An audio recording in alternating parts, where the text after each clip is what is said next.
रानवळमध्ये पवार कुटुंबावर काळाचा घाला. वडिलांसह 2 चिमुकल्यांचा मृत्यू. तिसरा मुलगा अद्याप बेपत्ता. निफाड प्रतिनिधी. निफाड तालुक्यातील रानवड येथे हृदय पिळटून टाकणारी दुर्दैवी घटना समोर आली असून पवार कुटुंबावर काळाने अक्षरशः घाला घातला आहे.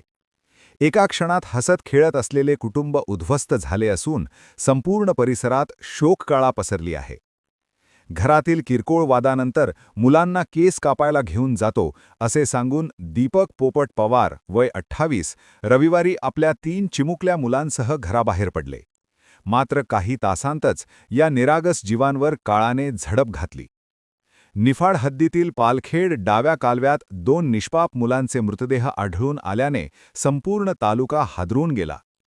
मृत मुलांची ओळख प्रसाद दीपक पवार वय 3 वर्षे आणि वीर दीपक पवार वय 5 वर्षे अशी पटली असून या निष्पाप चिमुकल्यांच्या दुर्दैवी अंताने सर्वत्र हळहळ व्यक्त होत आहे. त्यांच्या निरागस हास्याने भरलेले घर एका क्षणात शांत झाल्याने कुटुंबियांचा आक्रोश हृदय पिळटून टाकणारा आहे. या घटनेनंतर दीपक पवार व त्यांचा तिसरा मुलगा अविनाश यांचा शोध सुरू करण्यात आला होता. यामध्ये वडिलांचा मृतदेह सापडला असल्याची माहिती समोर येत असली तरी लहानगा अविनाश अद्याप बेपत्ता असल्याने चिंतेचे वातावरण अधिक गडद झाले आहे.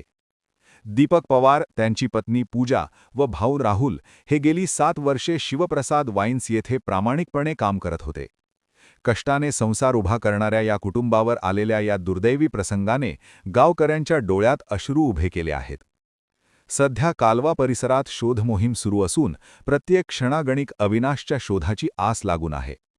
तो कुठेतरी सापडेल या आशेवर कुटुंबीय आणि ग्रामस्थ डोळे लावून बसले आहेत. या संपूर्ण घटनेचा तपास पोलीस निरीक्षक गणेश गुरव यांच्या मार्गदर्शनाखाली सुरू असून पोलीस पथकाकडून सर्व बाजूंनी तपास करण्यात येत आहे. दरम्यान या घटनेमुळे रानवडसह संपूर्ण निफाड तालुक्यावर दुःखाची दाट छाया पसरली असून प्रत्येकाच्या ओठांवर एकच प्रश्न आहे: या निष्पाप जीवांचा काय दोष होता? राजेंद्र थोरातसह राहुल कुलकर्णी, ब्युरो रिपोर्ट, निफाड.